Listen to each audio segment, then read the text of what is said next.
إن الحمد لله نحمده ونستعينه ونستغفره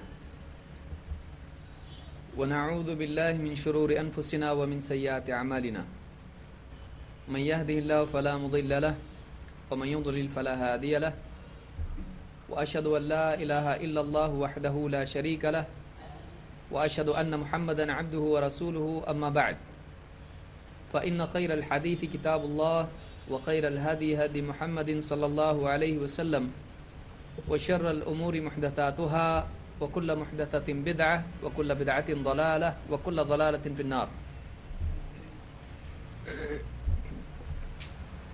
قال سبحانه وتعالى إنما المؤمنون الذين إذا ذكر الله وجلت قلوبهم وإذا تليت عليهم آياته زادتهم إيمانا وعلى ربهم يتوكلون الذين يقيمون الصلاة ومما رزقناهم ينفقون أولئك هم المؤمنون حقا لهم درجات عند ربهم ومغفرة ورزق كريم.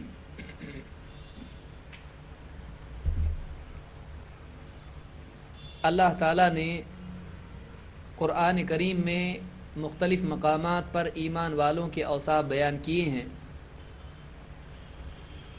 اور ایمان والوں کی تعریف کی ہے، ان کے لیے اجر کا ذکر کیا ہے۔ قرآن کریم میں اہل ایمان کے ان اوصاف کے تذکرے کا مقصد کیا ہے اور اس کی وجہ کیا ہے؟ اللہ تعالیٰ نے اور خود اللہ کے نبی صلی اللہ علیہ وسلم نے احادیث میں بھی ایمان والوں کی صفات اس لیے بیان کی ہیں تاکہ ایک مسلمان وہ صفات اپنے اندر پیدا کرے اور اپنے آپ کو اللہ کے نزدیک مقبول بنائے۔ ایمان صرف یہ نہیں ہے کہ ایک آدمی کچھ باتوں پر یقین کر لے، بلکہ ایمان کا کمال یہ ہے کہ ایک انسان اس یقین کے ساتھ اپنی زندگی کو اس یقین کے مطابق بنائے۔ ایک انسان جب لا الہ الا اللہ محمد رسول اللہ کا اقرار کرتا ہے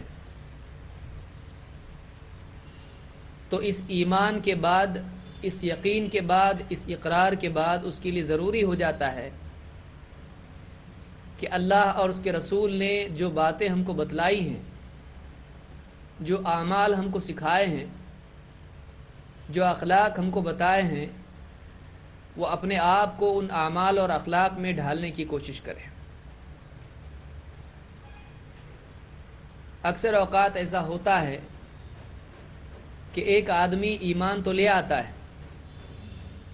ایک آدمی دینداری کی طرف آتا ہے، لیکن بعض قسم کی عبادتی اور رسمی چیزوں کو ادا کر کے وہ سمجھتا ہے کہ واقعی وہ ایمان والا بن گیا، وہ کامل ایمان والا بن گیا۔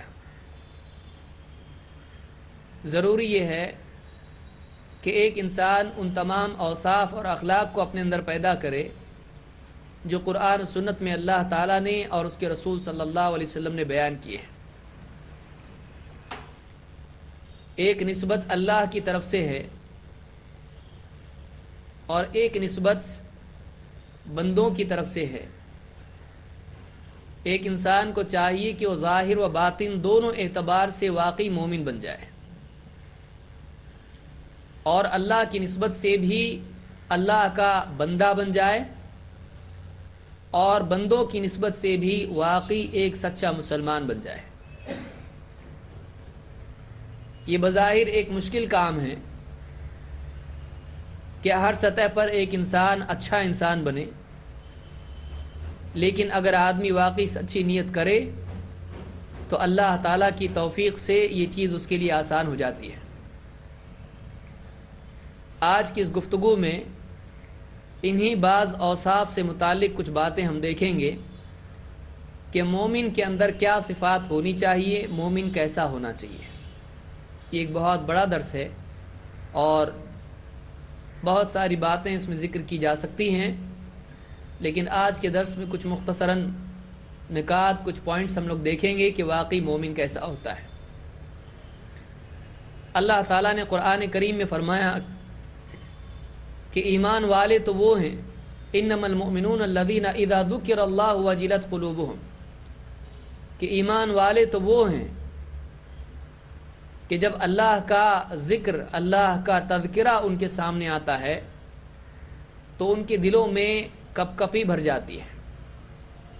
وجلت قلوبہم وَإِذَا تُلِيَتْ عَلَيْهِمْ آيَاتُهُ زَادَتْهُمْ ایمانا، اور جب اللہ کی آیات ان پر پڑھی جاتی ہیں تو ایمان میں وہ بڑھ جاتے ہیں۔ وَعَلَى رَبِّهِمْ يَتَوَكَّلُونَ، اور وہ اپنے رب ہی پر توکل بھروسہ کرتے ہیں۔ الَّذِينَ يُقِيمُونَ الصَّلَاةَ، یہ وہ لوگ ہیں جو نماز کو قائم کرتے ہیں۔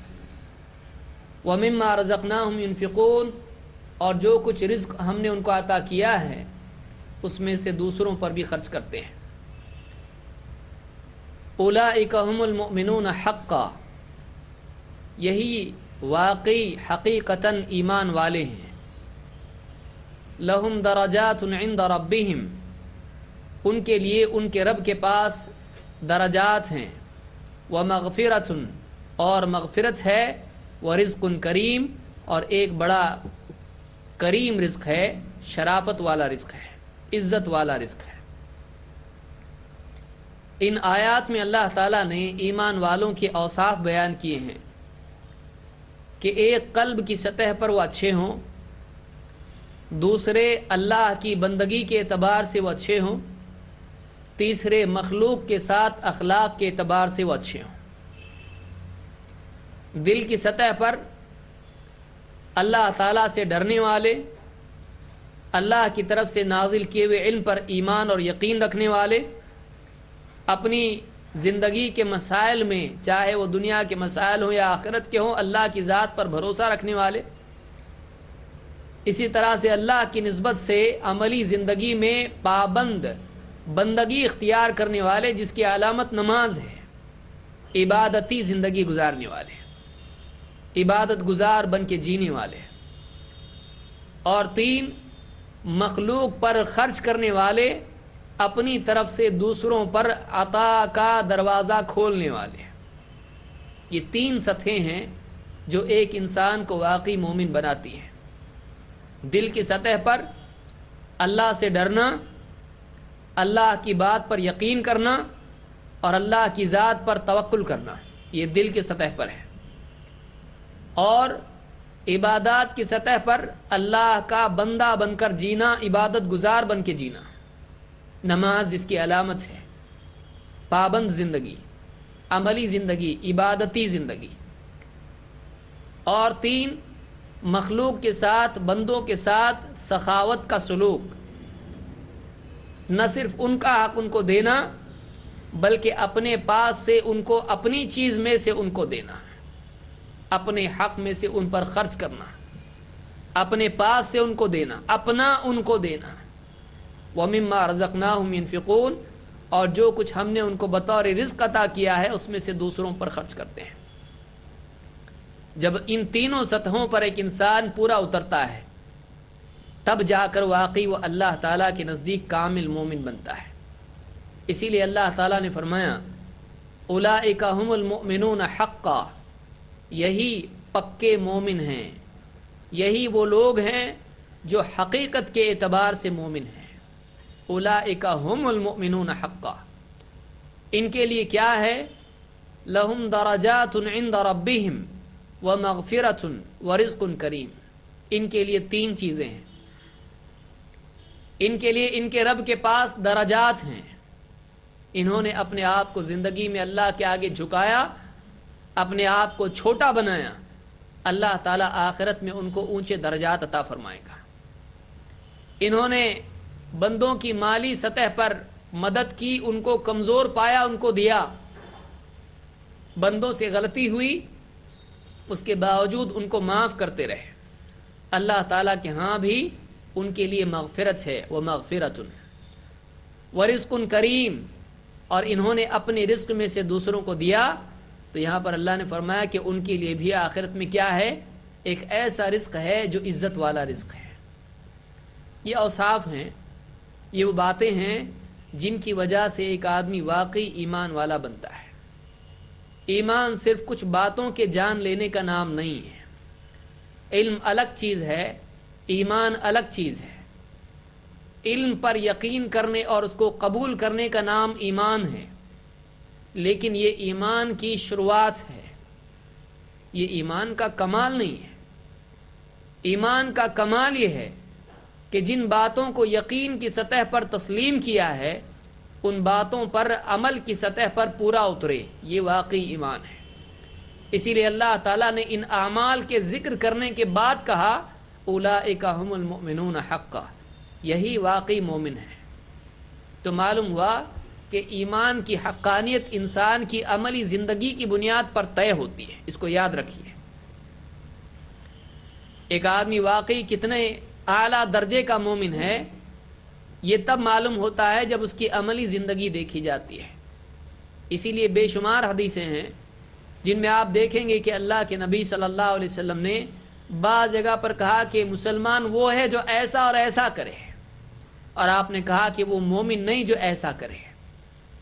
آپ نے ایمان اور اسلام ان دونوں کے سلسلے میں کئی اعمال ذکر کیے اور کہا کہ یہ اعمال کرنے والا مومن ہے اور ان اعمال سے بچنے والا مومن ہے، اور وہ مومن نہیں ہو سکتا ہے جو ایسا ایسا عمل کرے۔ معلوم ہوا کہ انسان کی عملی زندگی میں ایمان کا عکس دکھائی دینا چاہیے۔ واقعی ایمان جب زندگی میں اترتا ہے تو زندگی بدل دیتا ہے، لیکن جب ایمان صرف زبان کی سطح پر ہوتا ہے اور دل کی گہرائیوں میں نہیں اترتا ہے، واقعی انسان کو اپنی لپیٹ میں نہیں لیتا ہے، جب واقعی انسان ایمان کے رنگ میں نہیں ہو جاتا ہے، تو ایسی صورت میں ایک آدمی کی زبان سے ایمان نکلتا ہے لیکن زندگی سے ایمان نہیں نکلتا ہے۔ زبان پر ایمان ہوتا ہے لیکن زندگی پر ایمان کی چھاپ نہیں ہوتی ہے۔ اس لیے بہت ضروری ہے کہ اپنے ایمان کے کمال کی ہم فکر کریں، اپنی عملی زندگی کو اپنے ایمان کے مطابق بنائیں۔ آج کی اس گفتگو میں ہم ایمان کے اوصاف سے متعلق کچھ باتیں دیکھیں گے، اور یہ اوصاف ہیں جن کو اگر ہم اپنے اندر پیدا کریں تو واقعی اللہ کے نزدیک ایسا انسان مقبول اور اونچے مرتبے والا انسان بن سکتا ہے۔ آئیے دیکھتے ہیں ہم کو اپنے اندر کن اوصاف کا پیدا کرنا ضروری ہے۔ سب سے پہلی چیز آج کے درس میں ہم 10 باتیں دیکھیں گے، ان میں سے سب سے پہلی چیز کیا ہے؟ ایک مومن کے اوصاف میں ایک مومن کیسا ہوتا ہے؟ ایک مومن استقامت والا ہوتا ہے۔ مقصود یہ نہیں ہے کہ ایک آدمی ایمان لائے اور پھر اس کے بعد میں کل ایمان سے پھر جائے، آج دین پر آئے 4 دن دین پر جمع رہے، اس کے بعد پریشانی، مصیبت، تنگی، لالچ، دنیا اور مسائل آ جائیں، حالات بدل جائیں، ایمان والی دینداری کی زندگی چھوڑ دے۔ یہ اصل نہیں ہے۔ اصل یہ ہے کہ ایک آدمی حق کو قبول کرے اور اس کے بعد پھر اس حق پر جمع رہے۔ بہت سارے لوگ کسی ایک موسم میں دیندار بن جاتے ہیں اور موسم جانے کے بعد دینداری بھی چلی جاتی ہے۔ رمضان کا مہینہ آیا، ان کے دلوں میں ایمان کا جذبہ جاگ جاتا ہے، وہ عبادات کرنے والے بنتے ہیں، وہ صدقات کرنے والے بنتے ہیں، وہ بے حیائی اور غلط کاموں کو چھوڑتے ہیں۔ لیکن یہ زندگی کی تبدیلی نہیں ہوتی ہے، یہ مہینے کی تبدیلی ہوتی ہے۔ ایک مہینے کے لیے دیندار بن جاتے ہیں، لیکن جیسے وہ مہینہ چلا جاتا ہے اس مہینے کے ساتھ دینداری بدل جاتی ہے، دینداری بھی چلی جاتی ہے۔ کیلنڈر کا پنہ بدل گیا، اس کا حال بھی بدل گیا، مہینہ بدل گیا، مسلمان بدل گیا۔ ایسی دینداری اللہ کو نہیں چاہیے۔ اللہ کو ایسی دینداری چاہیے جو دوام کے ساتھ ہو، استقامت کے ساتھ ہو، مسلسل تسلسل کے ساتھ موت تک ہو۔ وَلَا تَمُوتُنَّ إِلَّا وَأَنْتُمْ مُسْلِمُونَ، تم مرو تو اس حال میں کہ تم اللہ کے فرما بردار مسلمان رہو۔ اسلام پر جینا اور اسلام پر مرنا یہ آدمی کے لیے ضروری ہے۔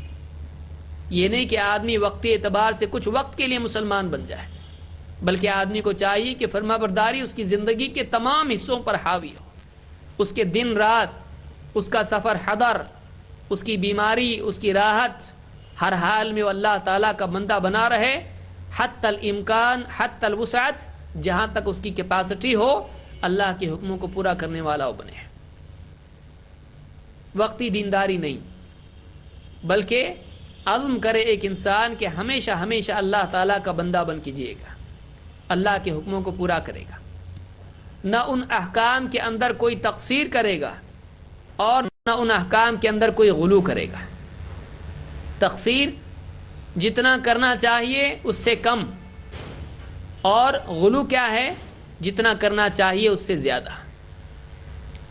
نہ کمی کرے نہ زیادتی کرے، نہ اتنی کمی کرے کہ وہ اللہ کے ہاں قابل قبول نہ ہو۔ مثلا ایک آدمی 5 وقت کی نماز ہے، دن میں 2-3 مرتبہ ہی نماز پڑھے، باقی نمازیں نہ پڑھے، یہ تقصیر ہے۔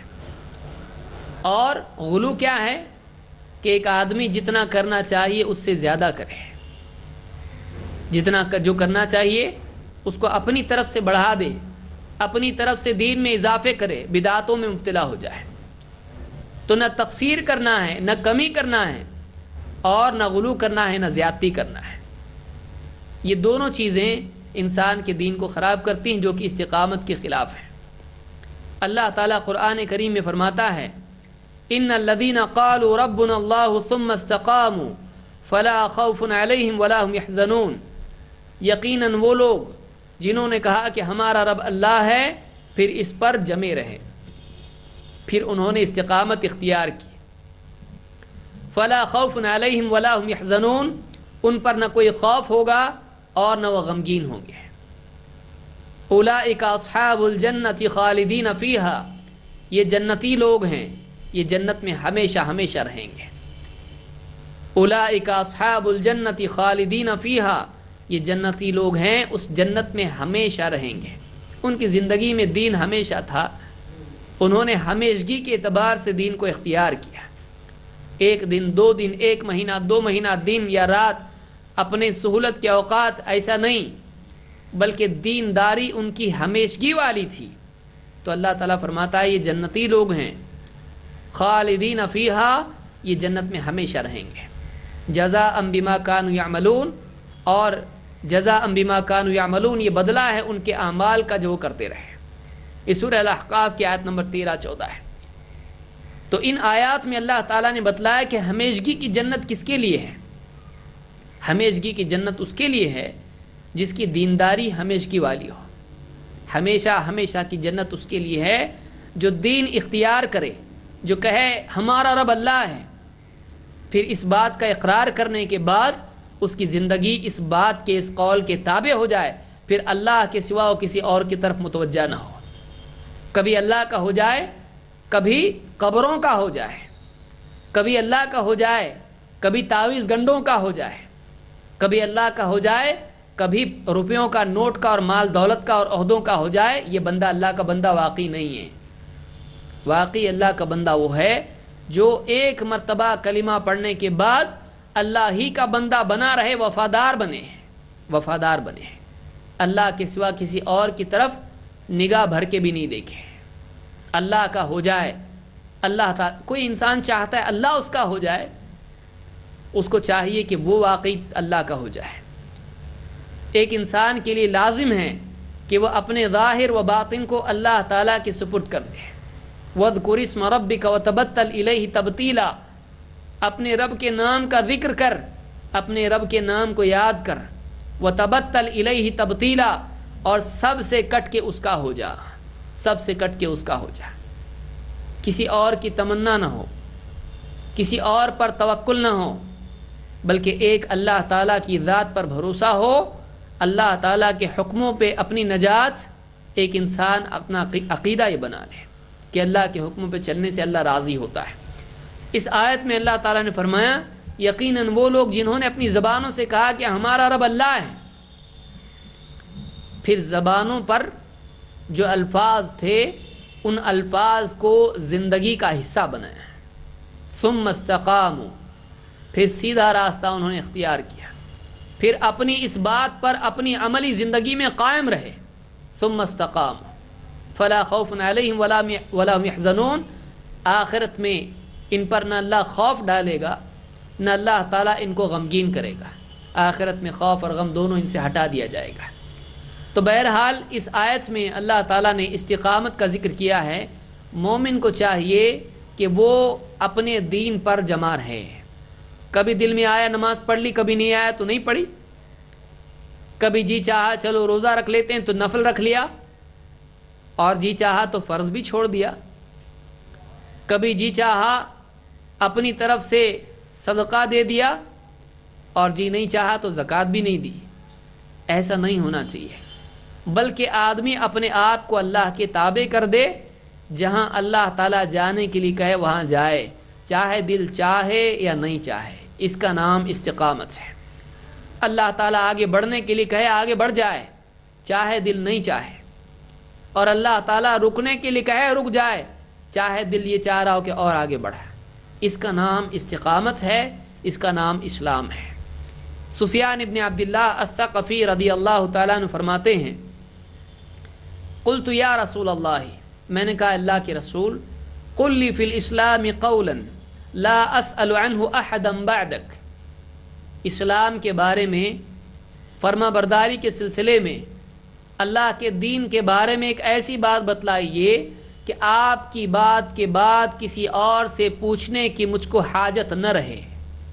ایسی ایک بات بتا دیجئے کہ جس کو میں اپنے پاس، جیسے کہتے ہیں، گاٹھ باندھ کے رکھ لوں، جس کو پکی اپنے پاس رکھوں، ایک رول اپنا ایسا بنا لوں کہ اس پر زندگی بھر چلتا رہوں۔ ایک گولڈن رول کیا ہے؟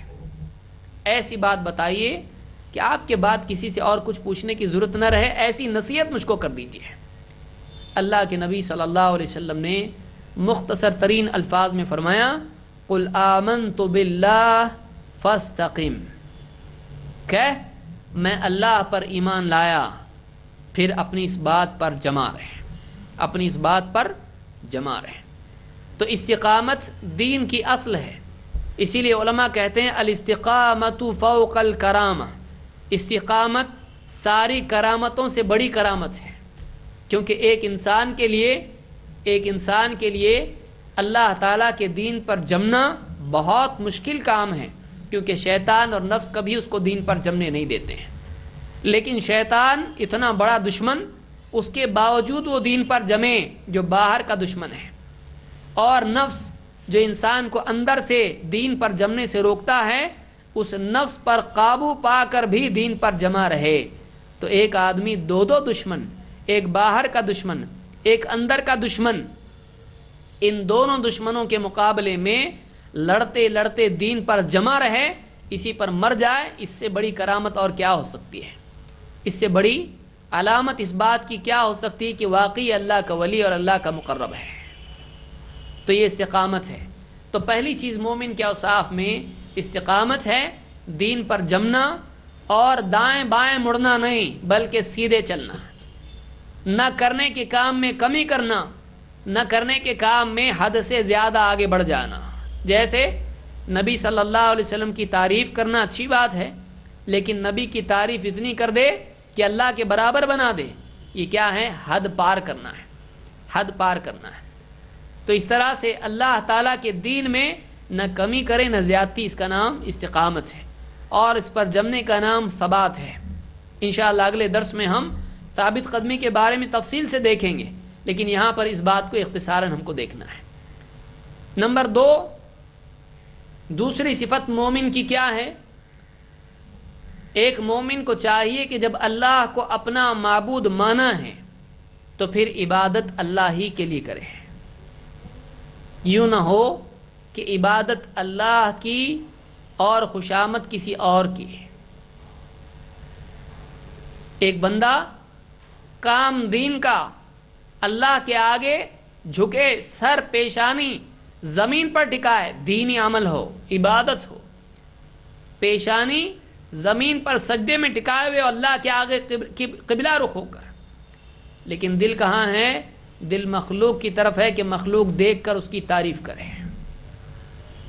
مال دے رہا ہے غریب کو، فقیر کو، ہاتھ فقیر کی طرف، لیکن دل نگاہ دیکھنے والوں کی طرف، تعریف کرنے والوں کی طرف۔ حج کے لیے جا رہا ہے اللہ کے گھر کو، لیکن دل کہاں ہے؟ طواف کر رہا ہے کعبے کا، لیکن دل لگا ہے کہ لوگ جب جاؤں گا تو حاجی صاحب کہیں گے۔ ایک آدمی بھوک پیاس برداشت کر رہا ہے روزے میں،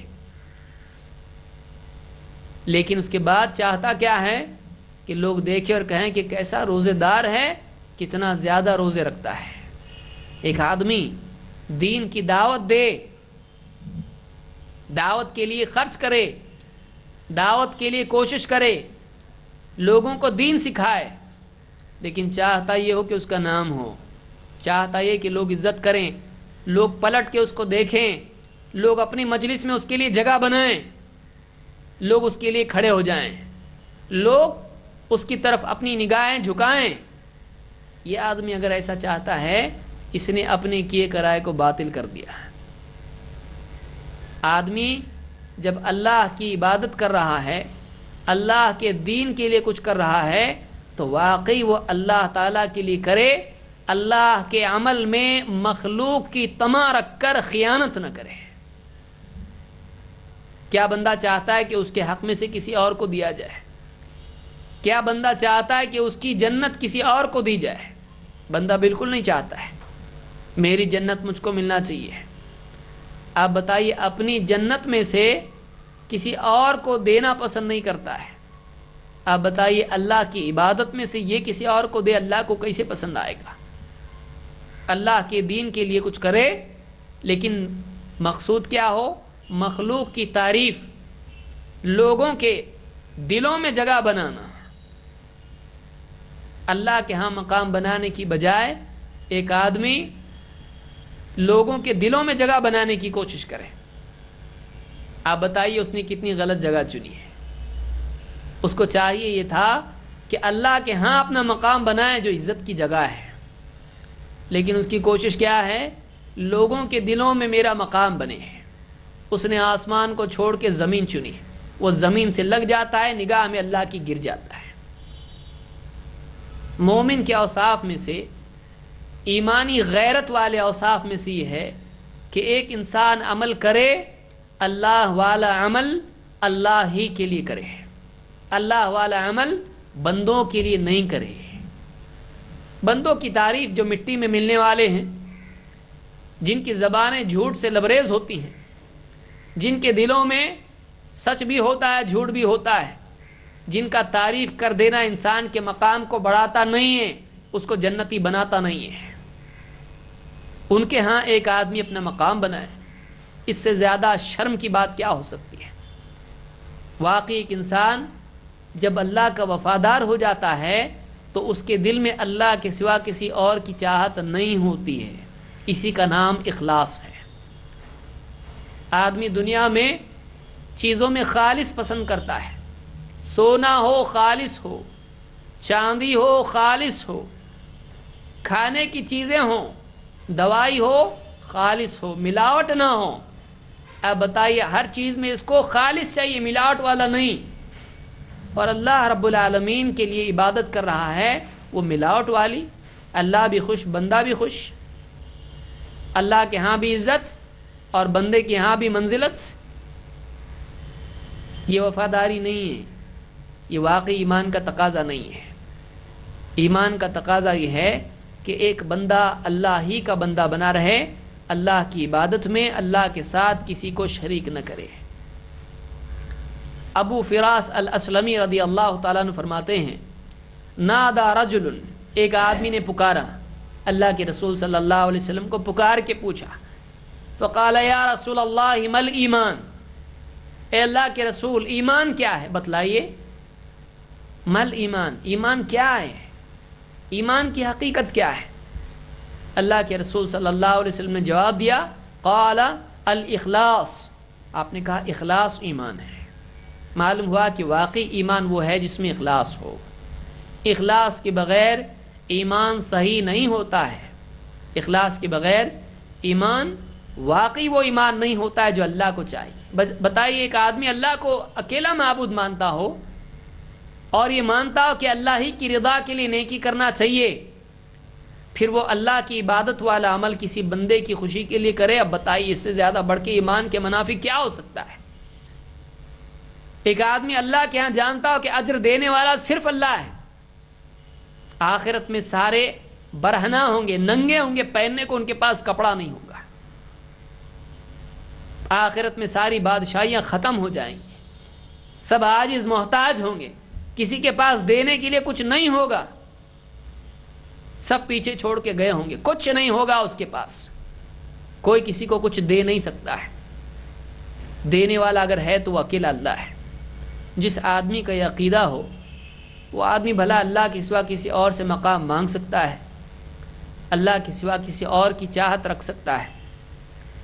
اخلاص دراصل ایمان ہی کا نام ہے، ایمان کا کمال انسان میں اخلاص پیدا کرتا ہے، ایمان کا کھوٹ آدمی کے دل میں ریاکاری پیدا کرتا ہے، ریاکاری ایمان کے کمزور ہونے کی علامت ہے، ایمان کے بلکہ توحید کے کمزور ہونے کی علامت ہے، کیونکہ توحید کیا ہے؟ اللہ ہی کی عبادت کرنا ہے، اور توحید میں کمال توحید اللہ کی عبادت اللہ ہی کے لیے کرنا ہے۔ بعض اوقات آدمی توحید کے ایک مرتبے کو پہنچتا ہے لیکن توحید کے کمال کو نہیں پاتا ہے، بس ہاں اللہ کے آگے جھکتے ہیں، کسی قبر کے آگے نہیں جھکتے ہیں، بتوں کے آگے نہیں جھکتے ہیں، لیکن واقعی توحید کیا ہے کہ اللہ کے آگے جھکے اللہ کے لیے، بندوں کے لیے نہیں، اللہ کی رضا والا کام اللہ کی رضا کے لیے کرے، اس کا نام توحید ہے، اسی کا نام اخلاص ہے۔ تو یہ حدیث بتلاتی ہے، جس کو امام البیہقی نے روایت کیا اور صحیح روایت ہے، کہ صحابی نے پوچھا ایمان کیا ہے؟ ایک لفظ میں اللہ کے نبی صلی اللہ علیہ وسلم نے جواب دیا کہ اخلاص ایمان ہے۔ جب تک کہ اخلاص انسان میں پیدا نہ ہو اس کو یاد رکھنا چاہیے کہ میرا ایمان ابھی تک ویسا نہیں بنا جیسا بننا چاہیے تھا، اور قیامت کے دن ایسا عمل جو خالص اللہ کے لیے نہ تھا اللہ تعالیٰ کے ہاں مقبول نہیں ہوگا۔ اللہ کے نبی صلی اللہ علیہ وسلم نے فرمایا، ان اللہ تبارک و تعالی یقول، اللہ تبارک و تعالی فرماتا ہے، انا خیر شریک، میں سارے شریکوں میں بہتر شریک ہوں، فمن اشرک معی شریکا فہو لشریکی، اگر کوئی انسان کسی عمل میں میرے ساتھ کسی کو شریک کرے تو وہ عمل میرے شریک کے لیے ہو جاتا ہے، یعنی میں اس کو قبول کرتا ہی نہیں، میں ایسا عمل لیتا ہی نہیں جو خالص میرے لیے نہ ہو۔ اگر کسی عمل میں کوئی انسان میرے ساتھ کسی کو شریک کرتا ہے تو میں وہ عمل اس شریک کو دے دیتا ہوں، اس کو چھوڑ دیتا ہوں۔ آپ نے فرمایا، یا ایھا الناس اخلصوا اعمالکم، اے لوگو اپنے اعمال میں اخلاص پیدا کرو، اپنے اعمال میں اخلاص پیدا کرو، اپنے اعمال کو اللہ کے لیے خالص کرو۔ فإن اللہ تبارک و تعالی لا يقبل من الاعمال الا ما خلص له، اس لیے کہ اللہ تعالیٰ اعمال میں سے اسی عمل کو قبول کرتا ہے جو خالص اللہ کے لیے ہو، وہی عمل اللہ تعالیٰ قبول کرتا ہے جو خالص اللہ کے لیے ہو۔ اگر اللہ کے لیے خالص عمل نہیں ہے اللہ تعالیٰ اس عمل کو قبول نہیں کرتا ہے۔ نماز پڑھی کسی کو خوش کرنے کے لیے قبول نہیں ہوگی، رات بھر پڑھ لے۔ حج کیا لاکھوں خرچ کر کے، ہزاروں خرچ کر کے، قبول نہیں ہوگا اگر بندوں کے لیے، نام کے لیے کیا ہے۔ روزہ رکھا، بھوک پیاس سے گزرا، لیکن اس لیے روزہ رکھا کہ لوگ کہیں دیکھو اس کا 20 سال سے 30 سال سے ایک بھی روزہ نہیں چھوٹا، اپنے اوپر پرفیکٹ روزے دار کا لیبل لگانے کے لیے روزہ رکھا، قبول نہیں ہوگا، سب مٹی میں پانی میں چلا جائے گا۔ دین کا کام کیا نام کے لیے، میرا نام ہو جائے، مجھ کو لوگ نام لے لے کر یاد کریں، میرا نام میرا نام لوگوں کی زبان پر ہو اور میرا مقام لوگوں کے دلوں میں ہو، میری شہرت ہو جائے، میری شہرت ہو جائے، مجھ کو مقام ملے، مجھ کو ڈگری ملے، مجھ کو عہدہ ملے، مجھ کو عزت ملے، لوگوں کی نگاہوں میں میرے لیے عزت ہو، لوگوں کے دلوں میں میرے لیے چاہت ہو۔ ہر دل عزیز بننے کے لیے دین کا کام کیا۔ ہر دل عزیز بن سکتا ہے لیکن اللہ کے ہاں عزت کے لائق نہیں بن سکتا ہے۔ اس کی نگاہ اللہ کی طرف نہیں تھی، بھلا اللہ اس کی طرف کیوں دیکھے گا؟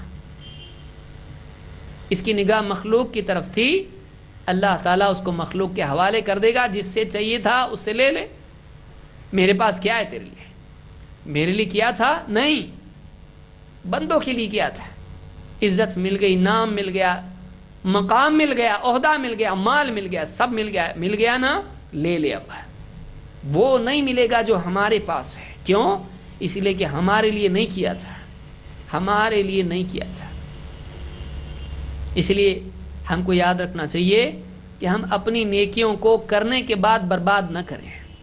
جیسے ایک انسان اچھی محنت سے کپڑا سیے اور پھر اپنے ہاتھوں سے وہ کپڑا پھاڑ دے، ٹکڑے ٹکڑے کر دے۔ ایک انسان اچھا کھانا بنائے پھر اس کھانے کے اندر گندگی ڈال دے، ریاکاری اسی کا نام ہے۔ ایسی گندگی ہے جو پاک پانی میں ڈال دی جائے، نیک اعمال میں ڈال دی جائے، یہ گندگی اس کو ناپاک بنا دیتی ہے۔ ریاکاری بہت گندی چیز ہے۔ دنیا کی چاہت، دنیا کی شہرت، مخلوق کی طرف سے طمع، یہ گندی چیز ہے۔ آدمی کو چاہیے کہ آدمی اپنے ظاہر کو جیسے پاک کرتا ہے ویسے اپنے باطن کو، اپنے دل کو بھی پاک کرے، اللہ کے لیے کرے۔ نام ملے نہیں ملے، عہدہ ملے نہیں ملے، کوئی پوچھے نہیں پوچھے، اللہ کے لیے کرنے والا آدمی دنیا کا سب سے قیمتی آدمی ہے۔ کتنے لوگ ایسے ہوں گے جن کو دنیا میں کسی نے کوئی عہدہ نہیں دیا، کتنے لوگ ایسے ہوں گے جن کو کسی نے پوچھا بھی نہیں بلکہ پہچانا بھی نہیں، انہوں نے اپنا کام کر دیا اللہ کے لیے اور دنیا سے چلے گئے۔ آج کوئی ان کو نہ یاد کرے گا، نہ کوئی ان کو پوچھے گا، نہ کسی کے ذہن میں آئے گا کہ فلاں نے بھی کچھ کیا ہے۔ لیکن قیامت کے دن جب پردہ ہٹے گا معلوم پڑے گا یہ وہ آدمی تھا جس نے بہت بڑا کام دین کے لیے کیا تھا۔ ہم قیمتی انسان بنے ہیں، ہم قیمتیں مانگنے والے انسان نہ بنے ہیں۔ ہم اپنے کام پر قیمت لوگوں سے نہیں مانگیں، ہم ایسا انسان بنے جو اپنا کام کر کے آگے بڑھ جائے، پلٹ کے بھی پیچھے نہیں دیکھے کہ کوئی اس کو دیکھ رہا ہے کہ نہیں دیکھ رہا ہے۔ واقعی صحابہ کی زندگی آپ دیکھیں، آپ کو دکھائی دے گا۔ آپ دیکھیں واقعہ، صحابی نے رات کو اندھیرا کر کے کھلا دیا اپنے مہمان کو، مہمان کو بھی معلوم نہیں کھلا رہا ہے۔ ان کو کام سے مطلب تھا، نام سے نہیں۔ دنیا کا سب سے پاورفل انسان وہ ہے کہ جس کو کام سے مطلب ہو، نام سے نہیں۔ اس انسان کو کوئی خرید نہیں سکتا ہے۔ جس انسان کی لذت اس کے کام میں ہو، اس کو نام میں لذت نہیں ملتی ہے۔ وہ انسان کام کر کے اتنا خوش ہو جاتا ہے کہ اس کو کسی اور کی ضرورت نہیں ہوتی ہے۔ جھگڑے وہاں پیدا ہوتے ہیں جہاں نام کا معاملہ آتا ہے۔ جہاں کام کا معاملہ ہو وہاں پر جھگڑا کبھی نہیں ہوگا۔ اس بات کو یاد رکھیں، ہم دین کا کام کرنے والے ہیں، ہمارے لیے بہت بڑی بات ہے۔ اللہ تعالیٰ اس کی سمجھ ہم سب کو عطا فرمائے، مجھ کو سب سے پہلے، کہ ہم کو دین کا کام کرنا ہے، ہم کو اللہ کے لیے کرنا ہے، نام کے لیے، شہرت کے لیے، لوگوں کے ہاں مقام کے لیے، اس کے لیے نہیں کرنا ہے۔ ہم کو عبادت اللہ کی کرنی ہے، اللہ کے لیے کرنا ہے۔ ہم کو جو بھی کرنا ہے سب اللہ کے لیے، ایسے افراد ہم کو چاہیے۔ اللہ تعالیٰ ایسا انسان بننے کی ہم سب کو توفیق عطا فرمائے۔ تو مومن کے اوصاف میں ایک بہت ہی نمایاں وصف، بہت ہی اونچا وصف، بہت ہی قیمتی صفت یہ ہے کہ وہ اخلاص والا ہو، اور اخلاص انسان کو بہت پاورفل بنا دیتا ہے، ایک بہت ہی کامیاب ترین انسان اس کو بنا دیتا ہے۔ اخلاص والا آدمی کسی کی خوشامد نہیں کرتا، کسی کے آگے جھکتا نہیں ہے، اپنے اصولوں کو توڑتا نہیں ہے، اپنے اصولوں کو توڑتا نہیں۔ کیوں؟ اس کو کچھ چاہیے نہیں۔ دنیا کا بہت ہی طاقتور آدمی وہ ہے جو دوسرے کا محتاج نہیں ہو۔ جہاں محتاجی آتی ہے وہاں پر ایڈجسٹمنٹ آ جاتا ہے۔ پاورفل آدمی وہ ہے جس کو کچھ نہیں چاہیے، کچھ نہیں چاہیے، اس کو کوئی خرید نہیں سکتا ہے، اس کو کوئی مجبور نہیں کر سکتا ہے، اس کو کچھ نہیں چاہیے، اس کو اللہ چاہیے، بس ختم. اس کو آخرت چاہیے. ایسا آدمی اتنا پاورفل ہے کہ اچھے اچھے بڑے اس کے سامنے چھوٹے ہو جاتے ہیں. یہ صفت ہم کو اپنے اندر پیدا کرنا ہے. اللہ اس کی توفیق ہم کو عطا فرمائے.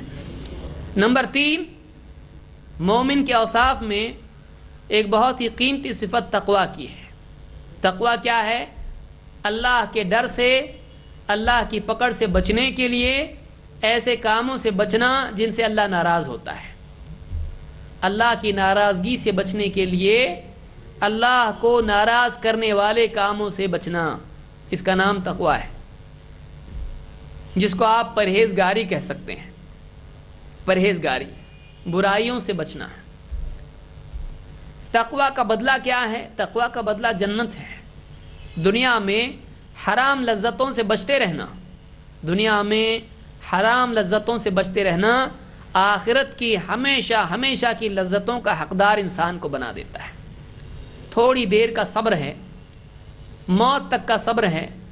اگر آدمی یہ صبر کر لے، آخرت میں جانے کے بعد اللہ کے ہاں ایسی نعمتیں ہیں کہ کبھی دیکھی نہیں ہوں گی. اللہ تعالیٰ قرآن میں فرماتا ہے وَسَارِعُوا إِلَى مَغْفِرَةٍ مِّن رَبِّكُمْ وَجَنَّةٍ عَرْضُهَا السَّمَاوَاتُ وَالْأَرْضُ أُعِدَّتْ لِلْمُتَّقِينَ. اور دوڑو اللہ کی مغفرت کی طرف. وَسَارِعُوا إِلَى مَغْفِرَةٍ مِّن رَبِّكُمْ، دوڑو اپنے رب کی مغفرت کی طرف اور ایک ایسی جنت کی طرف جس کی چوڑائی آسمانوں اور زمین کے برابر ہے. اعدت للمتقین، یہ جنت پرہیزگاروں کے لیے، تقوی والوں کے لیے، پابند زندگی گزارنے والوں کے لیے، برائیوں سے بچنے والوں کے لیے تیار کر کے رکھی گئی ہے. جنت کس کے لیے ہے؟ جنت اس کے لیے ہے جو دنیا کو اپنی جنت نہ بنائیں. جنت اس کے لیے ہے جو جس کے لیے دنیا کی زندگی قید خانہ ہو، پابندیاں یہاں پر ہو. یہ کرنا نہیں، وہ کرنا نہیں، ایسا نہیں کرنا، یہ کرنا پڑے گا، وہ کرنا پڑے گا. پابندی. یہاں پر پابند ہو جائے وہاں پر آزاد، یہاں پر آزاد ہو جائے وہاں پر قید خانہ، زنجیریں. بس ایک آدمی کو چننا ہے کہاں پابندی اس کو چاہیے، دنیا میں یا آخرت میں. دنیا میں اللہ کی شریعت کی زنجیریں آدمی مول لے، دنیا میں اللہ کی شریعت کی زنجیروں میں اپنے آپ کو باندھ لے، جکڑ لے. آخرت میں آزاد ہو جائے گا، جہاں چاہے کھائے پیے، جو چاہے کرے. دنیا میں شریعت کی رسی کو اپنے گلے سے نکال کے پھینک دے، آزاد بھٹکتا رہے جانور کی طرح. آخرت میں کیا ہے؟ آخرت میں فی سلسلۃ ذرعها 70 ذراعا، 70 گز بڑی لمبی زنجیر اس کے گلے میں ڈال دی جائے گی. قیامت کے دن وہ زنجیروں میں لپٹا ہوا ہوگا، جکڑا ہوا ہوگا. آدمی کو چننا ہے کہاں پابندی چاہیے، یہاں کہ وہاں. تھوڑی زندگی میں ہمیشہ آدمی کا اختیار ہے، وہ جو چاہے چنے. تو تقویٰ تیسری صفت ہے جو مومن کی صفات میں سے بہت قیمتی اوصاف میں سے ایک وصف ہے. بلکہ اگر آدمی یہاں پابند ہو جائے تو مقرب ہو جاتا ہے. دیکھیے کتنا آسان اور سستا فارمولا ہے. اگر واقعی دیکھا جائے تو بہت مہنگی بات ہے، لیکن اللہ تعالیٰ نے کیا بتلایا؟ الا ان اولیاء اللہ لا خوف علیہم ولا هم يحزنون. خبردار، اللہ کے اولیاء کے لیے نہ ان پر کوئی خوف ہے اور نہ وہ غمگین ہوں گے. آخرت میں اللہ ڈر کے حالات ان پر نہیں ڈالے گا. آخرت میں جو کچھ ان کو دیا جائے گا اس سے ان کو غم نہیں ہوگا کہ جتنا چاہا تھا اس سے کم ملا، بلکہ وہ خوش ہی ہوں گے، وہ خوش ہوں گے. الا ان اولیاء اللہ لا خوف علیہم ولا هم يحزنون. خبردار، اللہ کے اولیاء کے لیے ان پر نہ کوئی خوف ہے اور نہ وہ غمگین ہوں گے. کون ہیں یہ؟ الذین آمنوا وکانوا یتقون. یہ وہ لوگ ہیں جو ایمان لائے اور ایمان لانے کے بعد پابند ہو گئے. پرہیزگاری کی زندگی انہوں نے اختیار کی، پرہیزگاری کی زندگی انہوں نے اختیار کی. تو جو آدمی دنیا میں پابند ہو جاتا ہے، پرہیزگاری اختیار کرتا ہے، حرام کاموں سے بچتا ہے، اپنی نگاہ کو، اپنی زبان کو، اپنے کانوں کو، اپنے ہاتھوں کو، اپنے قدموں کو، اپنے پیٹ کو حرام سے بچاتا ہے، ایسا آدمی پاک صاف ہو جاتا ہے اور اللہ کے قریب ہو جاتا ہے۔ گندگی میں لت پت اللہ کا مقرب نہیں بنتا ہے۔ گندگی سے پاک ہونے والا اللہ پاک ہے، مقدس ہے، اس کا نام القدوس ہے۔ اللہ کا تقرب پاک ہی بن کر کیا جا سکتا ہے، ظاہر و باطن کی پاکی۔ تو تقوی انسان کو پاک کرتا ہے، گندگیوں سے بچنا ہے، اللہ کی ناراضگی کے کاموں سے بچنا ہے، یہ آدمی اللہ کا مقرب بن جاتا ہے۔ اسی طرح سے تقوی دنیوی اعتبار سے بھی ایک بہت اونچی صفت ہے اور ایک خیر کا ذریعہ ہے۔ اللہ تعالیٰ قرآن کریم میں فرماتا ہے وَمَن يَتَّقِ اللَّهَ يَجْعَل لَّهُ مَخْرَجًا وَيَرْزُقْهُ مِنْ حَيْثُ لَا يَحْتَسِبُ، جو کوئی انسان وَمَن يَتَّقِ اللَّهَ، جو تقوی شعار ہو جاتا ہے، جو اللہ کی شریعت کا پابند ہو جاتا ہے، وَمَن يَتَّقِ اللَّهَ يَجْعَل لَّهُ مَخْرَجًا، اللہ اس کے لیے راستہ نکال دیتا ہے۔ پریشانی، تنگی، مسائل، مصیبتیں، ان مصیبتوں میں سے اللہ تعالیٰ اس کے لیے باہر نکلنے کا راستہ بناتا ہے۔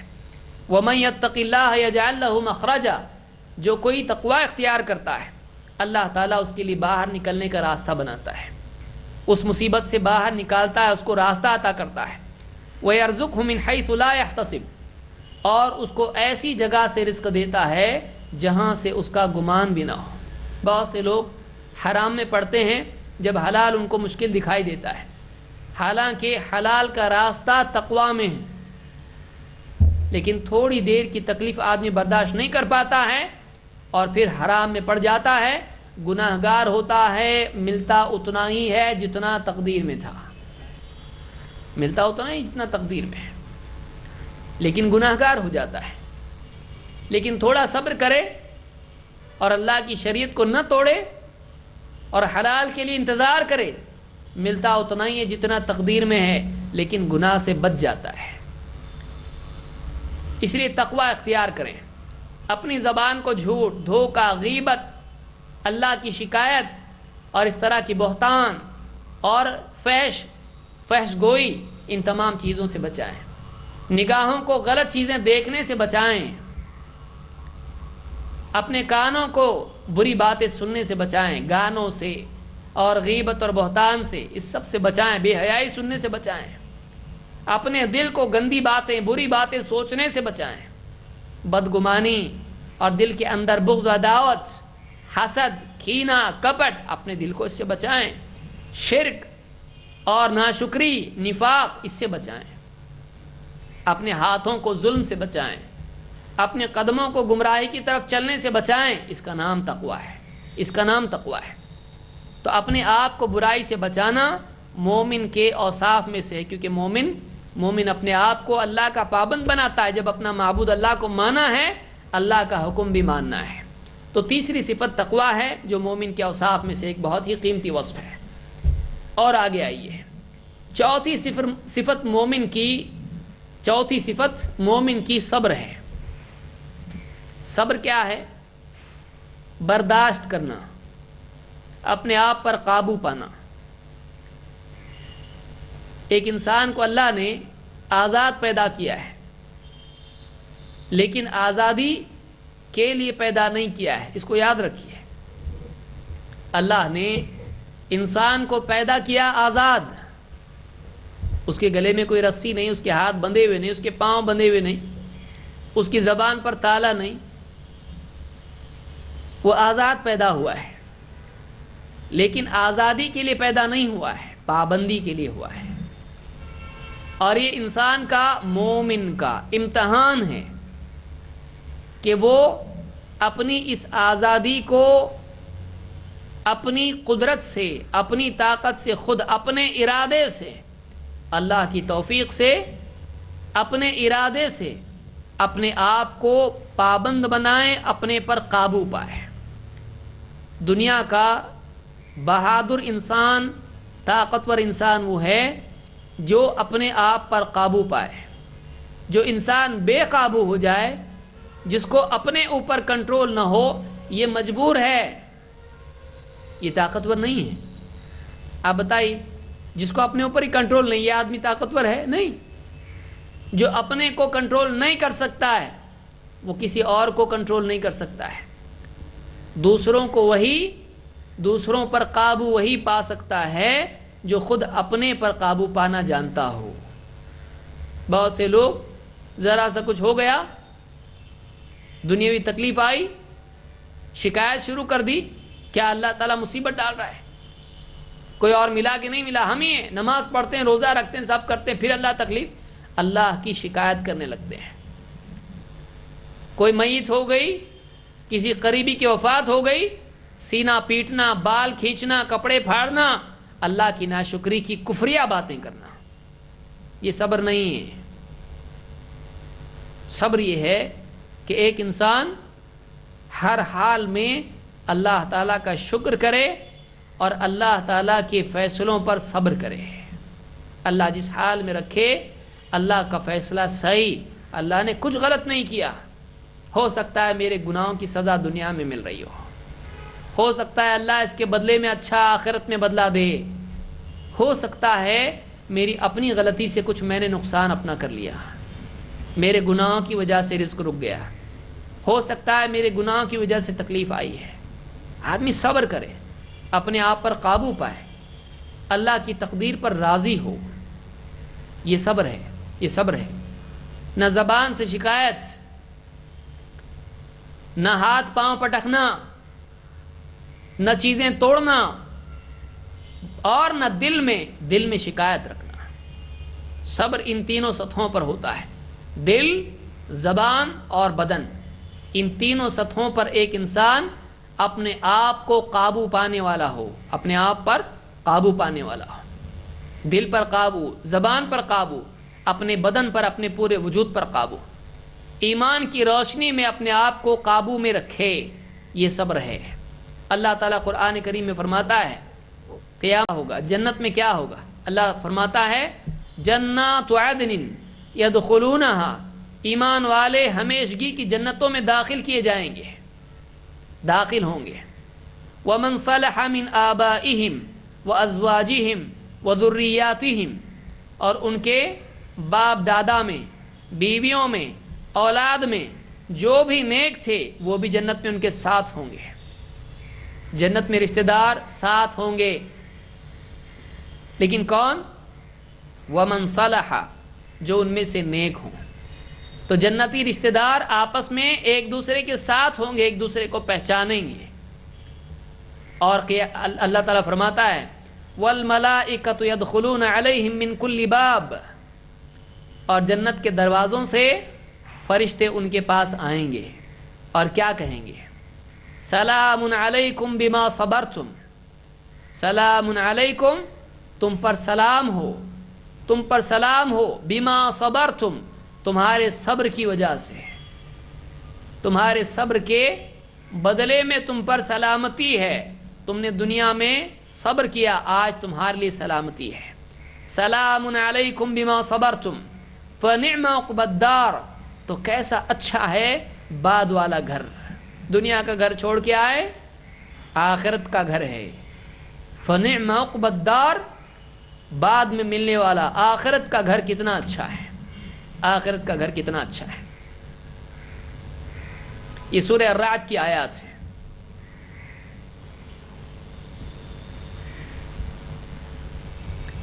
تو صبر کے بدلے میں جنت ملنے والی ہے. اللہ تعالیٰ نے اس آیت میں بتلایا کہ سلامتی کس بدلے میں ملے گی؟ دنیا میں کیے ہوئے صبر کے بدلے میں. تو صبر کا بدلہ آخرت میں جنت ہے. بلکہ دنیا میں بھی اللہ کی مدد صبر کے ساتھ آتی ہے. بعض اوقات کسی سے کوئی تکلیف پہنچتی ہے، بعض اوقات کبھی تو ایسا ہوتا ہے کہ انسان پر دنیا میں حالات، تکلیفیں، پریشانیاں آتی ہیں، ایک انسان اللہ کی شکایت کرنے لگتا ہے اور بے صبری میں بے قابو ہو جاتا ہے. کبھی بندوں کی طرف سے تکلیف آتی ہے، بندوں کی طرف سے تکلیف آتی ہے. ایسی صورت میں بھی وہ صبر کو چھوڑ کر بے صبری کرنے لگ جاتا ہے اور بندوں کے ساتھ بدسلوکی کرنے لگتا ہے۔ کبھی کسی نے کوئی سخت بات کہہ دی، اس سختی کی وجہ سے اس کے ساتھ بدسلوکی کرنے لگتا ہے۔ غلطی کی اصلاح اپنی جگہ ہے، لیکن بعض اوقات ایک انسان دوسروں سے پہنچنے والی تکلیف پر صبر نہیں کرتا ہے، ان کو معاف نہیں کرتا ہے، بلکہ ایک انسان بدلہ لینے والا بن جاتا ہے، ایک انسان آپے سے باہر ہو جاتا ہے اصولی غلطی پر اور کسی اور چیز پر جس سے اس کو تکلیف ہوئی ہو، بدزبانی کرنے لگتا ہے، گالیاں بکنے لگتا ہے، ہاتھا پائی پر آ جاتا ہے، آپے سے باہر ہو جاتا ہے۔ یہ بھی چیز بری ہے۔ انسان کو چاہیے کہ وہ اپنے آپ پر قابو پانے والا ہو، اپنے آپ پر قابو پانے والا ہو، وہ صبر کرنے والا ہو، برداشت کرنے والا ہو، دوسروں کی غلطیوں کو معاف کرنے والا ہو۔ اللہ کے نبی صلی اللہ علیہ وسلم فرماتے ہیں النصر مع الصبر، اللہ کی مدد صبر کے ساتھ ہے۔ النصر مع الصبر، اللہ کی مدد نصرت صبر کے ساتھ ہے۔ والفرج مع الکرب، اور کشادگی تکلیف کے ساتھ ہے۔ وَإِنَّ مَعَ الْعُسْرِ يُسْرًا، اور یقیناً تنگی کے ساتھ آسانی ہے، تنگی کے ساتھ آسانی ہے۔ اس حدیث کو امام الخطیب البغدادی نے اپنی تاریخ میں ذکر کیا ہے، اور یہ حدیث صحیح ہے۔ اس حدیث سے معلوم ہوتا ہے کہ جو انسان دنیا میں صبر کرتا ہے، اللہ تعالیٰ اس کی مدد کرتا ہے۔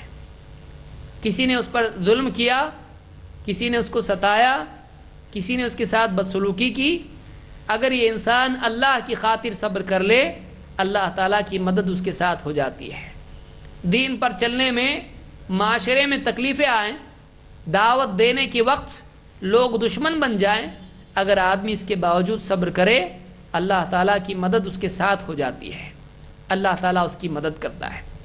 تو صبر جو ہے اللہ تعالیٰ کی مدد کو کھینچتا ہے۔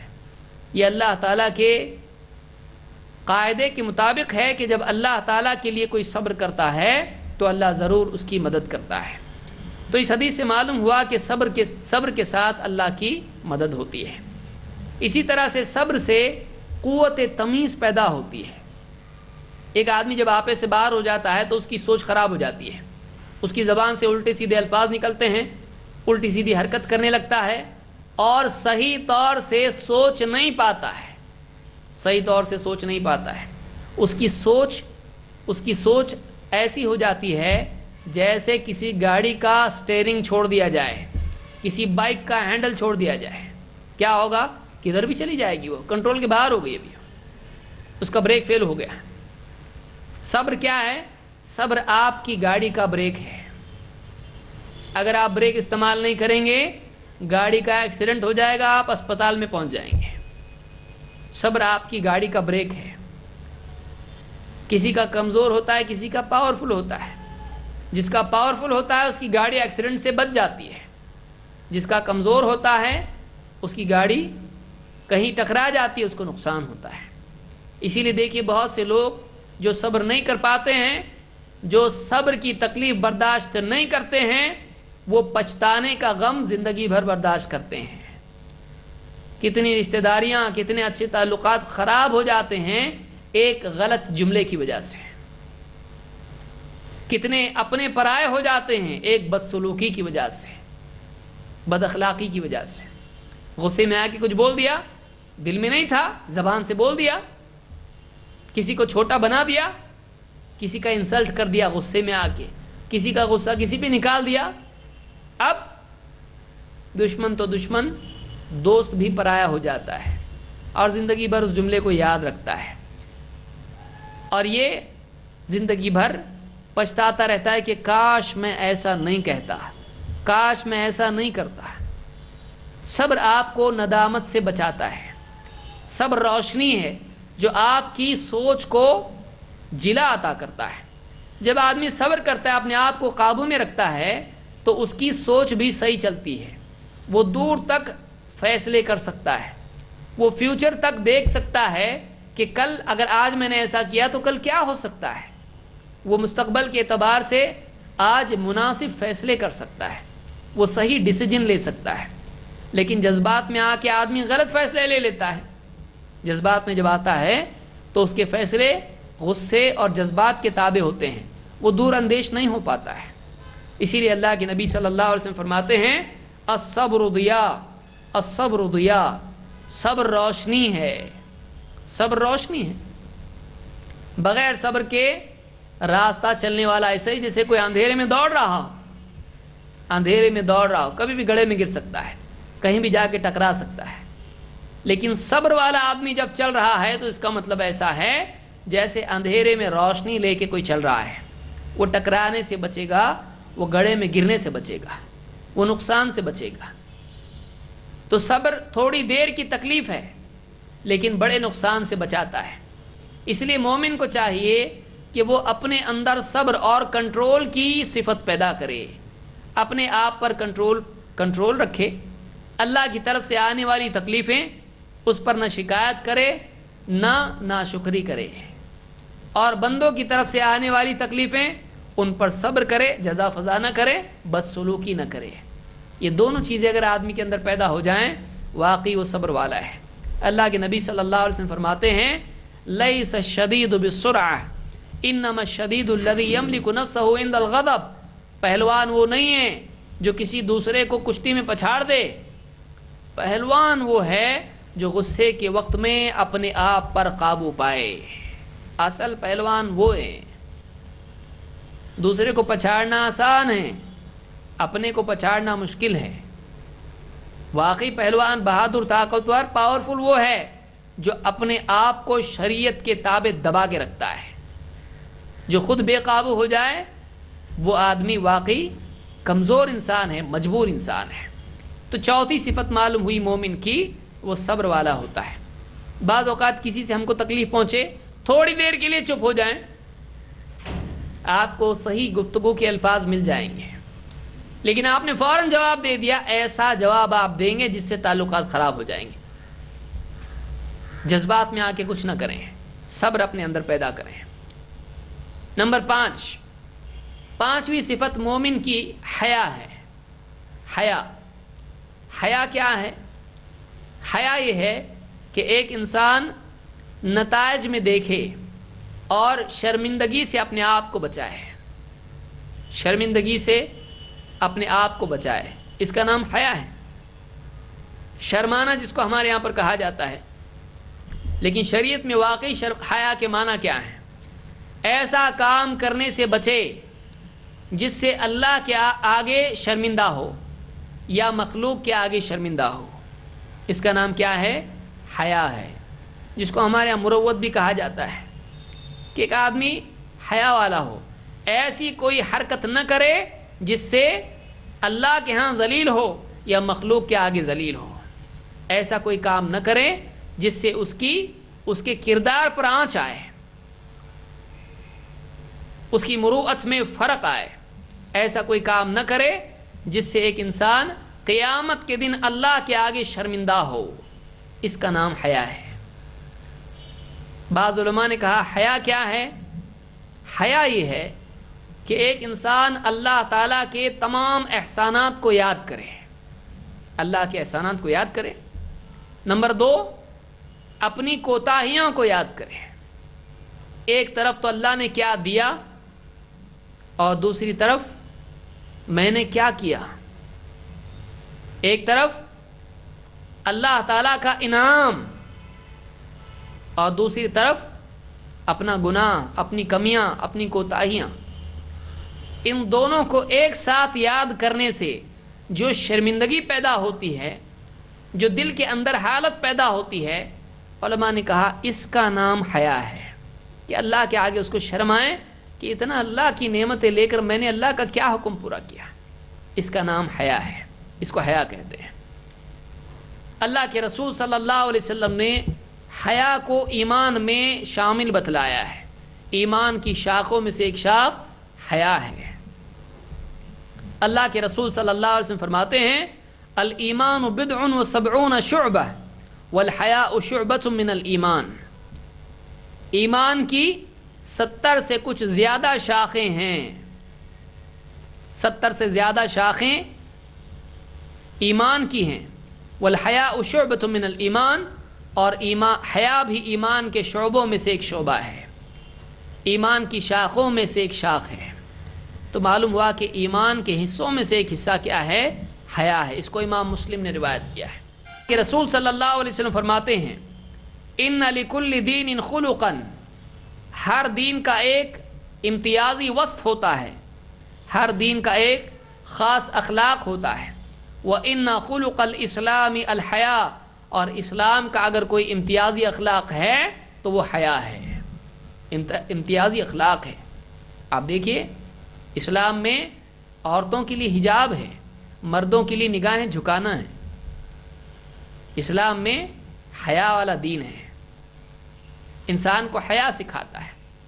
بے پردگی، عریانیت اور کھیل تماشا اسلام میں نہیں ہے۔ آج آپ دیکھیں عالمی سطح پر بے حیائی عام ہوتی جا رہی ہے، بے پردگی عام ہوتی جا رہی ہے۔ میڈیا گندگی کو اور زیادہ خوبصورت بنا کر پیش کر رہا ہے، عریانیت عام ہو رہی ہے، ننگا پن لوگوں کو برا نہیں لگتا ہے اور لوگ اس کے عادی ہو گئے ہیں۔ مرد عورت کے غلط تعلقات آج لوگوں کے نزدیک ایک ایسی چیز بن گیا ہے جس میں کوئی برائی نہیں۔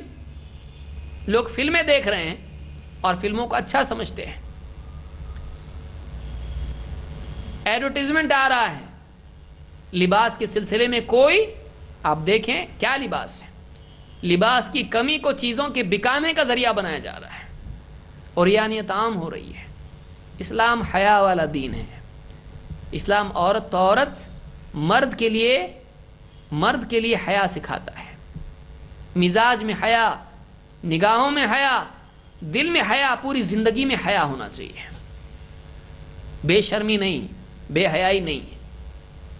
یہ بہت ضروری چیز ہے کہ مسلمان کا مزاج حیا والا ہو، اس کو شرم آئے ایسا کام کرنے سے جس کو اللہ نے منع کیا ہے، جس کام سے اللہ تعالیٰ نے، اس کے رسول نے منع کیا ہے، یہ حیا ہے۔ آدمی بعض اوقات چھوٹی چھوٹی چیزوں سے حیا کرتا ہے لیکن بڑی چیزوں سے حیا نہیں کرتا ہے۔ چھوٹی چیزوں سے حیا ہے، بڑی چیزوں سے حیا نہیں ہے۔ کپڑوں کے اوپر اگر دھبا ہو، کھانا کھانے کے بعد اگر اس کے منہ پر کھانا لگا ہوا ہو، شرم آتی ہے لوگوں کے سامنے جانے میں، لیکن بغیر داڑھی کے لوگوں کے سامنے جا رہا ہے، شرم نہیں آتی ہے۔ کپڑوں کے اوپر اگر دھبا ہو، لوگوں کے سامنے جانے سے لوگ کیا کہیں گے؟ ہنسیں گے۔ لوگوں کے ہاں جانے میں، نکاح میں، ولیمے میں، یہاں وہاں جانے میں ایسے کپڑے پہن کر نہیں جائے گا، لیکن بے پردگی میں کوئی احساس نہیں۔ یہ بہت ضروری ہے ہم دوسروں کو نہ دیکھیں، ہم یہ دیکھیں کہ اللہ کے نبی صلی اللہ علیہ وسلم کی بیویاں کیسی تھیں، امہات المؤمنین کیسی تھیں۔ دور نیا ہے لیکن اس نئے دور میں بھی وہی پرانا دین چلے گا جو جنتی بناتا ہے۔ کیوں بھائی؟ پانی پرانا ہو گیا، آج کوئی نئی چیز پیئیں گے؟ پہلے سے لوگ پانی پیتے آ رہے ہیں، چھوڑو پانی کیا پینے کا، آپ کچھ تو نیا پیئیں گے۔ کیوں نیا پی رہے ہیں؟ کچھ پیاس بجھانے والا وہی پانی جو آج سے ہزاروں سال پہلے بھی لوگ پیتے تھے، وہی پانی پیاس بجھائے گا، وہ بدلے گا نہیں۔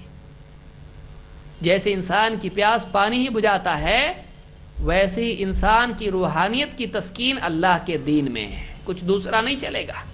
ناچ گانا، کھیل تماشا یہ پین کلر ہے، تھوڑی دیر کے لیے غافل کر دے گا لیکن سکون نہیں دے گا، پھر وہی زندگی ہے۔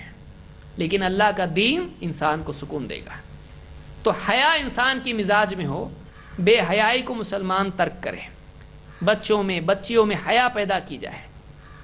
گندی زبان، فحش زبان، گالی گلوچ، بے پردگی، نگاہوں کی حفاظت نہیں کرنا، اور مرد و زن کا اختلاط، عورتوں مردوں کا مل جل کے یہ کرنا۔ عید کے دن مرد اور عورت مصافحہ کرتے ہیں آپس میں، ان کے لیے پردہ ہے، کزن ہے، کیا ہے؟ کزن ہے۔ یہ شیطان کی طرف سے ہے، حتیٰ کہ بعض تو گلے ملتے ہیں۔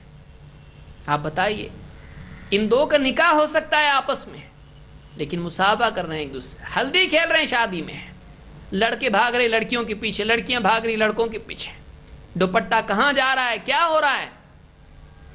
آپ بتائیے یہ اسلامی معاشرت ہے؟ اسلام ہے یہ؟ نکاحوں میں بچیوں کو سج دھج کے لے جایا جا رہا ہے، اور آج پردہ مت کر، بہت لوگ آنے والے تجھ کو دیکھیں گے، تیرا رشتہ ہوگا، چھپ چھپا کے جائے گی، کون دیکھے گا تجھ کو، پہچانے گا کون؟ بے حیائی، اللہ تعالیٰ حفاظت فرمائے۔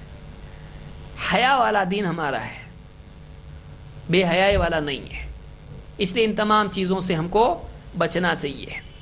اللہ کے نبی صلی اللہ علیہ وسلم فرماتے ہیں ما کان الفحش فی شیء الا شانہ، جس چیز میں بے حیائی فحش آ جاتا ہے اس چیز کو بدنما کر دیتا ہے، اس کو بدصورت بنا دیتا ہے۔ بے حیائی خوبصورتی نہیں ہے، یاد رکھیے، حیا کردار کی خوبصورتی ہے۔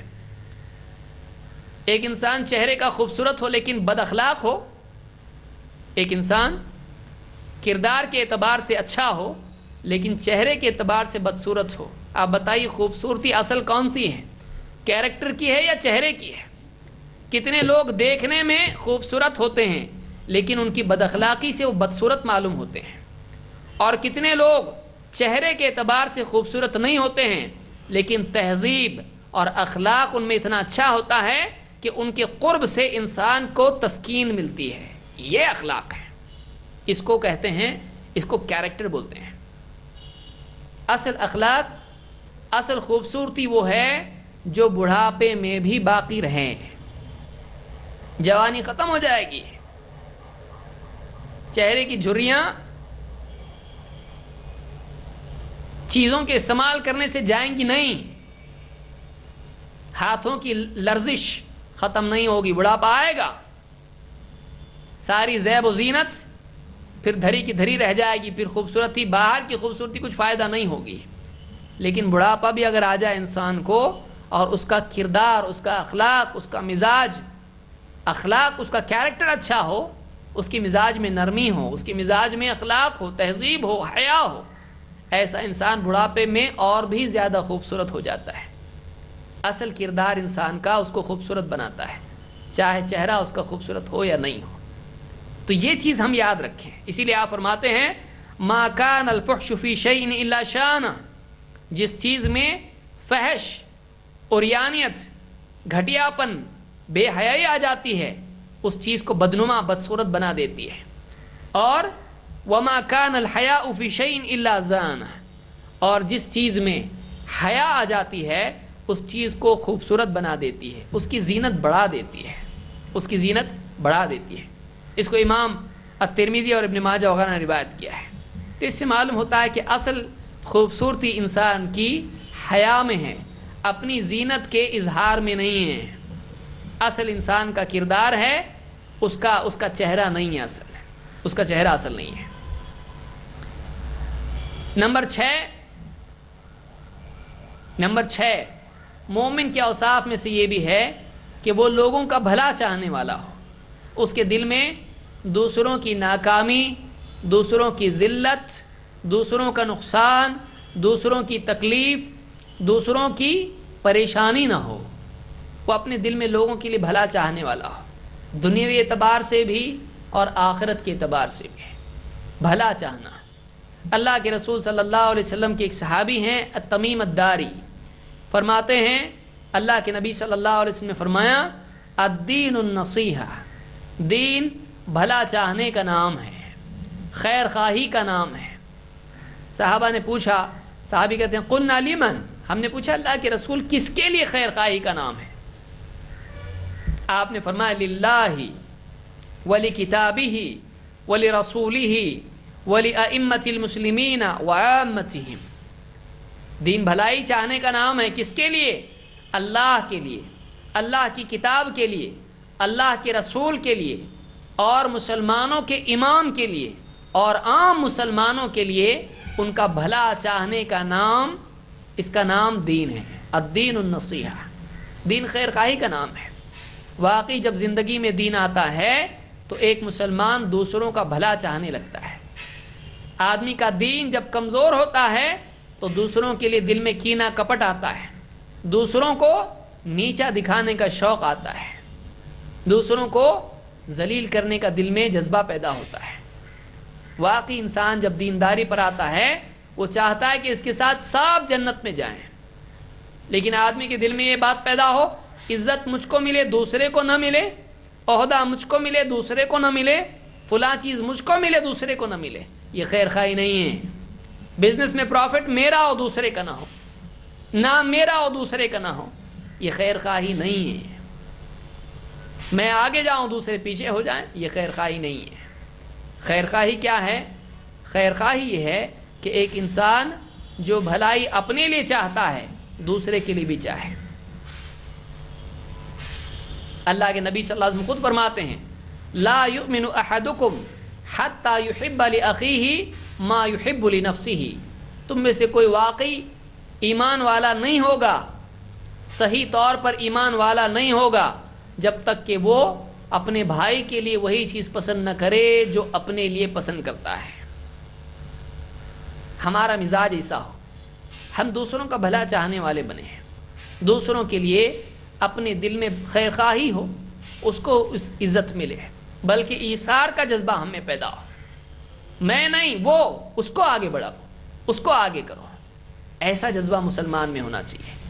یہ نہیں کہ ایک انسان دوسروں کو ذلیل کر کے خود عزت چاہے، دوسروں کو ناکامی کی تمنا کر کے دوسروں کے لیے اپنے لیے کامیابی چاہے، ایسا نہیں ہو۔ ایک انسان سب کے لیے بھلائی چاہے، لعامتہم وعامتہم، سب کے لیے، عام مسلمانوں کا بھلا چاہنا، تو یہ خیر خواہی یہ ایک بہت اونچی حدیث ہے، اور اس کو سمجھانے کے لیے ایک مستقل درس درکار ہے کہ اللہ کے لیے، اس کی کتاب کے لیے، اس کے رسول کے لیے، اماموں کے لیے اور عام مسلمانوں کے لیے خیر خواہی کا کیا مطلب ہے۔ اس کو کسی مستقل درس میں انشاءاللہ تفصیل سے ہم دیکھیں گے۔ مسلم کی روایت ہے، جریر ابن عبداللہ رضی اللہ تعالیٰ فرماتے ہیں بایعت رسول اللہ صلی اللہ علیہ وسلم علی اقام الصلاة و ایتاء الزکاة والنصح لکل مسلم۔ امام البخاری مسلم دونوں نے اس کو روایت کیا ہے۔ اللہ کے رسول صلی اللہ علیہ وسلم کے بارے میں صحابی کہتے ہیں کہ ہم نے اللہ کے رسول صلی اللہ علیہ وسلم سے بیعت کی اس بات پر کہ نماز قائم کریں، زکوٰۃ ادا کریں اور ہر مسلمان کا بھلا چاہیں، ہر مسلمان کے ساتھ خیر خواہی کریں، جس کو ویل وشنگ کہتے ہیں، بھلا چاہنا اس کا۔ تو ہر مسلمان کا بھلا چاہنا فرض ہے، ہر مسلمان کا بھلا چاہنا یہ دین میں لازم ہے۔ تو ہم ہر ایک کا بھلا چاہیں، ہم سب دین کے کام کرنے والے ہیں، ہر ایک کے لیے عزت، ہر ایک کے لیے بھلائی ہم چاہنے والے بنے ہیں، ہر ایک دوسرے کا بھلا چاہے، ہر ایک کے دل میں دوسرے کے لیے ہمدردی ہو، ہر ایک کے لیے دوسرے کے لیے اس کے اپنے دل میں محبت کا جذبہ ہو، یہ چیز ہمارے اندر ہونا چاہیے۔ ہم دنیا اور آخرت میں ہر ایک کے لیے بھلائی چاہنے والے بنے۔ تو چھٹی چیز خیر خواہی ہے جو مومن کو اپنے اندر پیدا کرنا چاہیے۔ نمبر 7 حسن ظن۔ مومن کے اوصاف میں سے ایک وصف یہ بھی ہے کہ وہ دوسروں کے ساتھ اچھا گمان رکھے، کسی کی بات کا مطلب غلط نہیں لے، کسی کے کوئی کام کوئی بات پہنچے فوراً دل میں اس کے لیے برائی پیدا نہ کرے، شاید میرے خلاف کچھ کیا ہو، سازش کر رہا ہو، ایسا ہو ویسا ہو، بلکہ دل میں اس کا اچھا مطلب لے، سوچے کہ ہو سکتا ہے ایسا ہو۔ بعض اوقات ایسا ہوتا ہے فلاں مجھ کو دیکھ کے ہنسا، میرا مذاق اڑانے کے لیے ہنسا، بلکہ دل میں سوچے کہ ہو سکتا ہے کہ وہ کچھ اور بات کر رہا ہو، کچھ اور سوچ کے ہنس رہا ہو سکتا ہے وہ کوئی اچھی بات کر کے ہنس رہا ہو۔ لیکن بعض اوقات شیطان کیا کرتا ہے، اکثر اوقات دل میں کسی کے بارے میں غلط بات ڈال دیتا ہے، کوئی دلیل نہیں، کوئی پروف نہیں، بس دل میں بات آ گئی، انسان اس کے پیچھے چلا گیا۔ ہم کو چاہیے کہ ہم اپنے دل کو دوسروں کے لیے گندگی سے پاک رکھیں، گندگی سے اپنے دل کو پاک کریں، کسی کے بارے میں دل میں بری بات نہ لائیں، کسی کے بارے میں بدگمانی نہ لائیں، ایسا نہ سوچیں کہ وہ میرا برا چاہتا ہے، ایسا نہ سوچیں کہ وہ سازش کر رہا ہے، ایسا نہ سوچیں کہ وہ مجھ سے کچھ چھیننا چاہ رہا ہے، کسی کی بات کا، کسی کے عمل کا غلط مطلب نہیں نکالیں، بلکہ بظاہر وہ غلط دکھائی دے رہا ہو، کوشش کریں کہ جہاں تک موقع ہو اس کا صحیح مطلب لینے کی کوشش کریں۔ ہاں واقعی کوئی غلط چیز ہے تو اصلاح کریں، لیکن اپنے دل میں اون کا جالا نہ بنائیں، اپنے دل میں اینٹ پر اینٹ رکھتے ہوئے جھوٹی بلڈنگ نہیں بنائیں۔ بعض اوقات ایسے ہی ہوتا ہے، شاید ایسا ہوگا، ایک اینٹ رکھی، یا ہو سکتا ہے ایسا ہو دوسری اینٹ، تیسری اینٹ، وہ اینٹیں پوری قیامت کے دن ہمارے اوپر گریں گی۔ یہ جھوٹی عمارت گمانوں کی نہ بنائیں، بلکہ ظاہر کو قبول کریں اور اچھا گمان رکھیں، مسلمان کے بارے میں اچھا سوچیں۔ دیکھیں اگر سب ایک دوسرے کے بارے میں اچھا سوچنے لگیں، وہ معاشرہ ایک دوسرے کی ہمدردی والا پیدا ہوگا، لیکن اگر ہر ایک دوسرے کے بارے میں غلط سوچنے لگے، وہ معاشرہ چال بازیوں والا معاشرہ بنے گا، وہ جانوروں کی طرح معاشرہ بنے گا کہ ایک دوسرے کے بارے میں لوگ سازش کرنے والے بنے ہیں۔ ایسا نہیں ہونا چاہیے، بلکہ ہم کیا کریں، ہر ایک کے بارے میں اپنے دل میں اچھا گمان رکھیں۔ اللہ تعالیٰ قرآن کریم میں فرماتا ہے، یا ایھا الذین آمنوا اجتنبوا کثیرا من الظن ان بعض الظن اثم، اے ایمان والو بہت سارے گمانوں سے بچتے رہو، اس لیے کہ بعض گمان گناہ ہوتے ہیں، بعض گمان گناہ ہوتے ہیں۔ کسی انسان کے بارے میں سوچ لیا، شاید اس لیے ایسا کیا اس نے،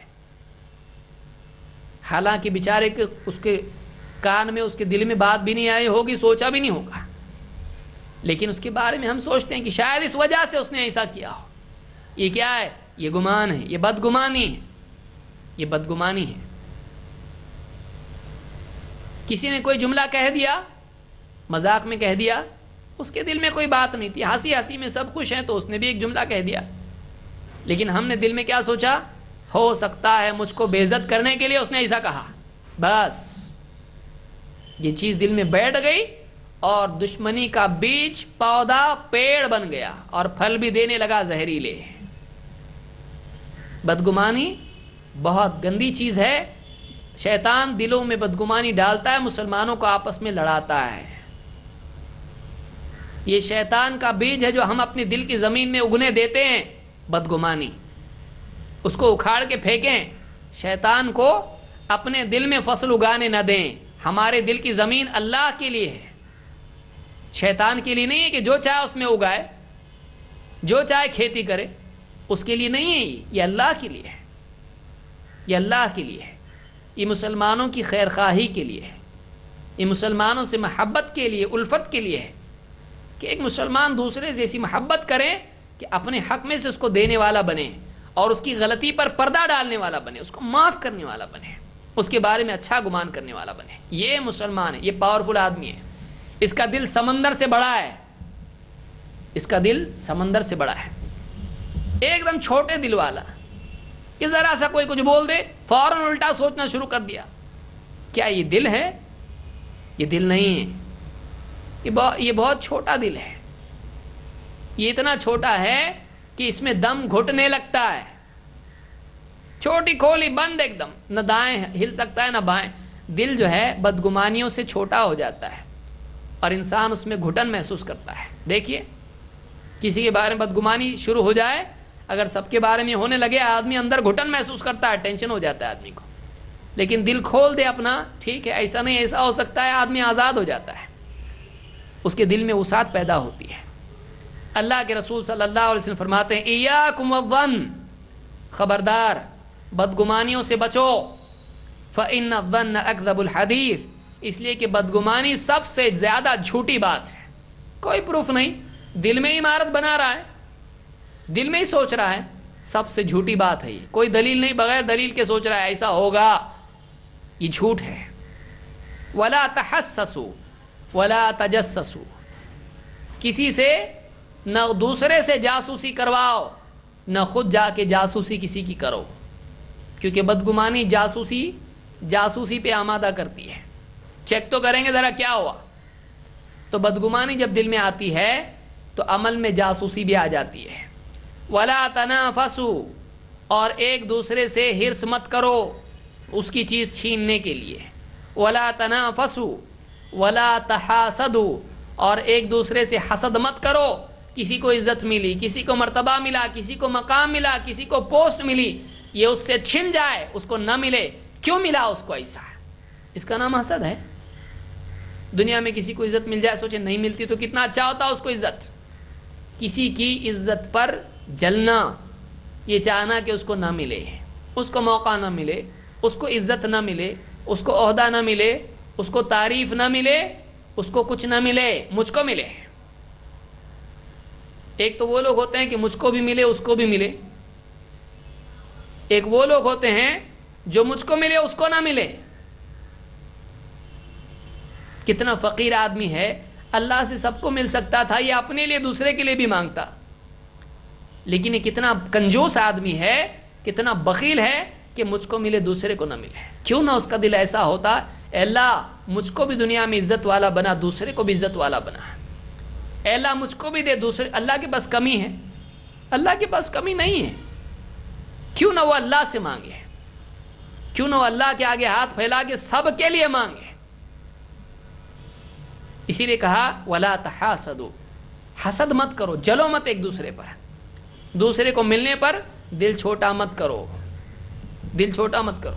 اسی لیے بعض لوگ کہتے ہیں کہ دوسرے کے غم میں اس کے کام آنا یہ آسان ہوتا ہے، لیکن اس کی خوشی پہ خوش ہونا بہت مشکل ہوتا ہے. دیکھیے، تجربہ کر کے دیکھ لیجئے. کسی کے غم میں اس کے سر پہ ہاتھ پھیرنا اتنا مشکل نہیں ہے جتنا اس کی خوشی میں اس کو ہاتھ ملانا اور کہنا بہت خوشی ہوئی مجھ کو، اور واقعی دل میں بھی خوشی ہو. کیونکہ پانا، دوسرے کو پاتا دیکھ کر آدمی کا دل چھوٹا ہو جاتا ہے، اور دوسرے کو کھوتا دیکھ کر دل چھوٹا نہیں ہوتا ہے، کیونکہ کھویا ہے اس نے. اس کے ساتھ آدمی ہمدردی کر سکتا ہے، یہ آسان ہوتا ہے. لیکن پانے کے بعد، اس کے بعد آدمی کا دل بڑا ہونا ہے بڑا مشکل کام ہے. ولا تحاسدوا، ایک دوسرے سے حسد مت کرو. ولا تباغضوا، اور ایک دوسرے سے دل میں کھوٹ مت رکھو، بغض مت رکھو، کینہ کپٹ مت رکھو. ولا تدابروا، اور ایک دوسرے کو پیٹھ مت دکھاؤ، منہ مت موڑو ایک دوسرے سے، ایک دوسرے سے قطع تعلق مت کرو. وَكُونُوا عِبَادَ اللَّهِ إِخْوَانًا، بلکہ اللہ کے بندو آپس میں بھائی بھائی بن جاؤ. اللہ کے بندے بن جاؤ، آپس میں بھائی بن جاؤ. مسلمان کا بھائی ہے. امام البخاری مسلم دونوں نے اس روایت کو نقل کیا ہے. تو اس حدیث میں ہم کو بتایا گیا کہ ہم لوگوں سے بدگمانی نہ کریں. نمبر 8، مومن کے اوصاف میں سے ایک یہ بھی چیز ہے کہ وہ دوسروں کی غلطیوں پر ان کو معاف کر دیتا ہے. معاف کرنا یہ آدمی کے دل کے بڑے ہونے کی دلیل ہے. معاف کر دینا چاہیے. اللہ کے رسول صلی اللہ علیہ وسلم فرماتے ہیں، خود اللہ تعالیٰ فرماتا ہے وَجَزَاءُ سَيِّئَةٍ سَيِّئَةٌ مِثْلُهَا، اور برائی کا بدلہ اس کے بقدر برائی ہے. فَمَنْ عَفَا وَأَصْلَحَ فَأَجْرُهُ عَلَى اللَّهِ، لیکن جو معاف کر دے اور اصلاح کرے تو اس کا اجر اللہ پر ہے. إِنَّهُ لَا يُحِبُّ الظَّالِمِينَ، ہاں اللہ ظالموں کو پسند نہیں کرتا ہے. یہ سورہ شورى کی آیت نمبر 40 ہے. اس میں 3 مرتبے اللہ نے بیان کیے ہیں. نمبر 1، کسی نے آپ کے ساتھ برا کیا، آپ اس کے ساتھ برا کریں، اتنا ہی کریں، جائز ہے. اسی لیے اللہ نے کیا فرمایا وَجَزَاءُ سَيِّئَةٍ سَيِّئَةٌ مِثْلُهَا، برائی کا بدلہ اتنی ہی برائی اس کے بدلے میں کرنا ہے. کسی نے ایک گھونسا دے دیا، آپ نے بھی ایک گھونسا دیا، برابر سرابر. لیکن اس سے زیادہ کیا ہے؟ ظلم ہے کہ آپ نے ڈنڈا لے کے اس کی پٹائی شروع کر دی، ہڈی پسلی ایک کر دی اس کی. بس دھکا آپ کو دیا تھا، آپ نے اس کا گلا دبا دیا. تو یہ کیا ہوا؟ یہ ظلم ہوا. آپ حد سے پار ہو گئے.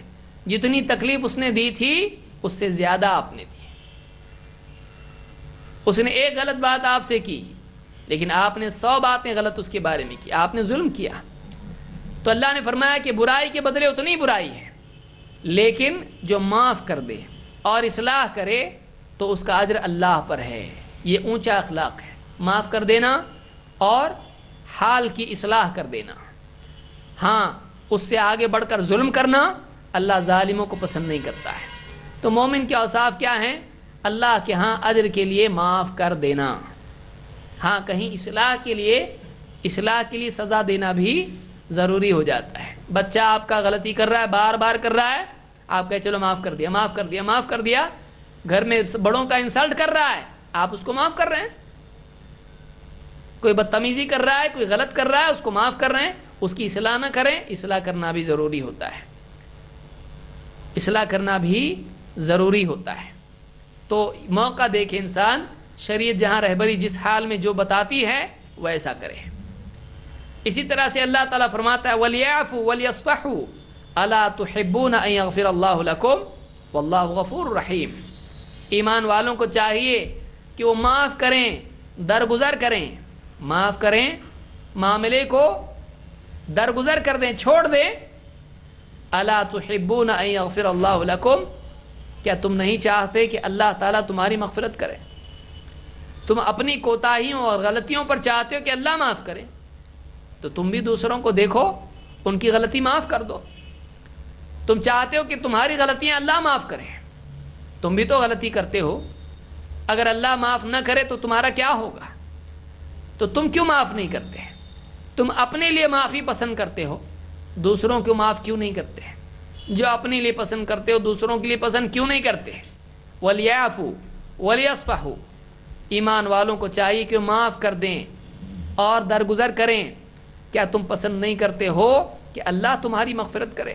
واللہ غفور الرحیم. اللہ تعالیٰ مغفرت کرنے والا ہے، رحم کرنے والا ہے. تو یہ معاف کرنے کے بارے میں اللہ کے نبی اللہ تعالیٰ نے فرمایا ہے. اللہ کے رسول صلی اللہ علیہ وسلم فرماتے ہیں ما زاد اللہ عبدا بعفو الا عزا. اللہ معاف کرنے والے کی عزت ہی بڑھاتا ہے. امام مسلم نے اس کو روایت کیا ہے.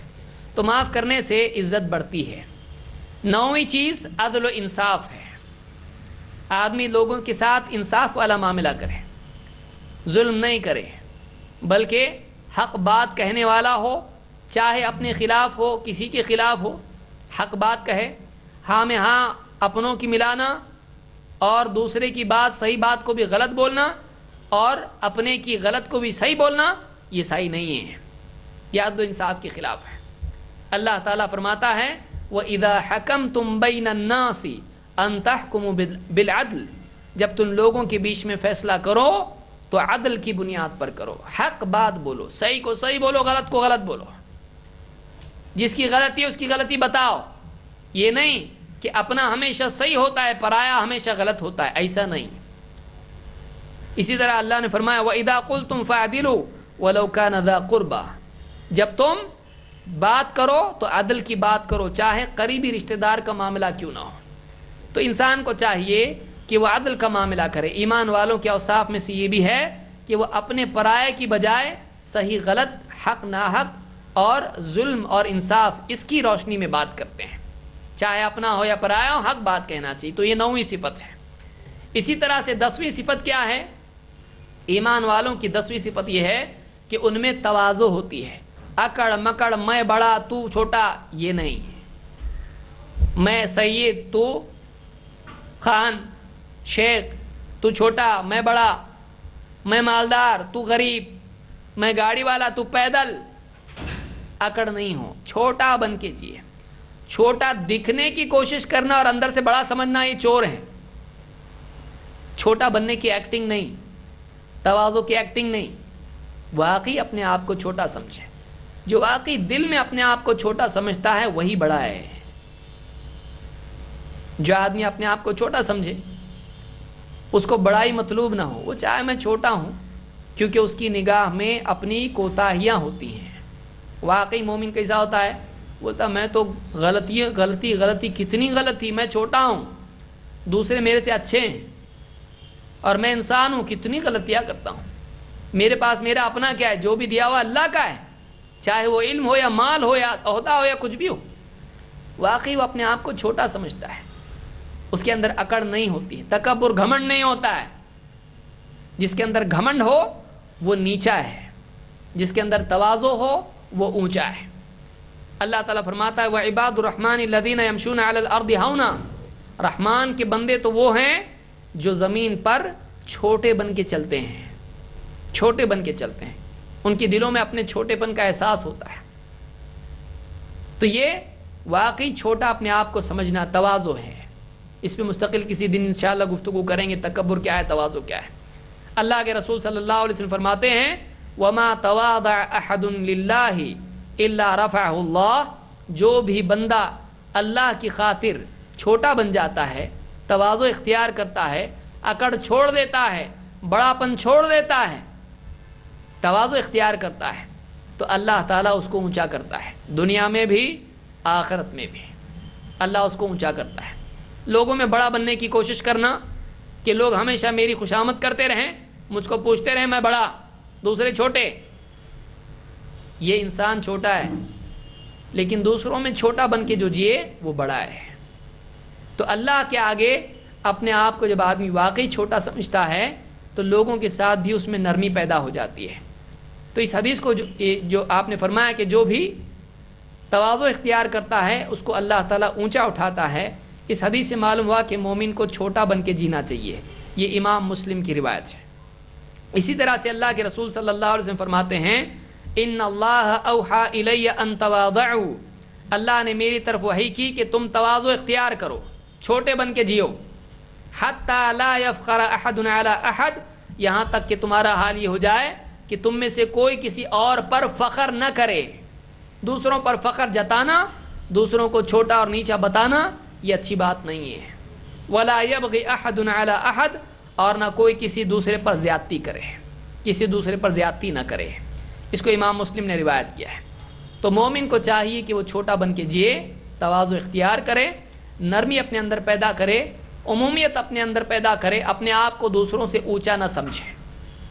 دوسروں سے اونچا سمجھنا تکبر ہے, دوسروں کو حقیر سمجھنا تکبر ہے, اور اپنے آپ کو چھوٹا سمجھنا, اپنی کمیوں پر نگاہ رکھنا, یہ تواضع ہے. اللہ تعالیٰ ان اوصاف کی ہم کو توفیق عطا فرمائے اور ان اوصاف پر مرنے کی ہم سب کو توفیق عطا فرمائے. یہ ہمارا کورس مکمل ہوا اور 4 موضوع اس میں تھے. یہ 4 موضوع ہمارے مکمل ہوئے ہیں اور اس کے بعد اگلا درس ہمارا ہوگا دین پر ثابت قدمی کے وسائل. دین پر جمنا کیسے آسان ہوتا ہے, اگلا درس ہمارا اس موضوع پر ہوگا.